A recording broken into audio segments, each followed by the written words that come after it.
અરવલ્લી જિલ્લામાંથી ચકચાર મચાવતો બનાવ સામે આવ્યો છે। સાઠંબા બાયડ માર્ગ પર આવેલા અંબિકા પાર્ક કોમ્પ્લેક્સમાં આવેલી સુરેશ નટવર કિરાણા સ્ટોર્સ નામની દુકાનના તાળા ગુરુવારે રાત્રે અજાણ્યા શખ્સોએ તોડી નાખ્યા હતા। આ બનાવ બાદ વિસ્તારમાં ભય અને ચિંતાનો માહોલ જોવા મળ્યો। પ્રાથમિક માહિતી મુજબ ચોરોએ કટર મશીનનો ઉપયોગ કરીને દુકાનના તાળા તોડ્યા હોવાની આશંકા વ્યક્ત કરવામાં આવી રહી છે। ઘટનાની જાણ થતાં સ્થાનિકોમાં ચકચાર મચી ગઈ હતી। મહત્વપૂર્ણ છે કે અરવલ્લી જિલ્લામાં ચૂંટણી પૂર્ણ થયા બાદ આવા બનાવોમાં વધારો જોવા મળી રહ્યો છે।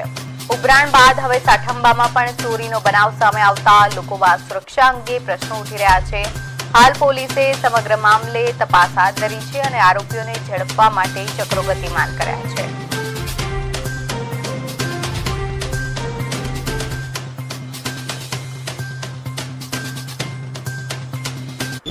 મારું નામ સુરેશ કુમાર નટવરભાઈ પ્રજાપતિ, ગામ સાઠંબા। હું કરિયાણાની દુકાન ચલાવું છું।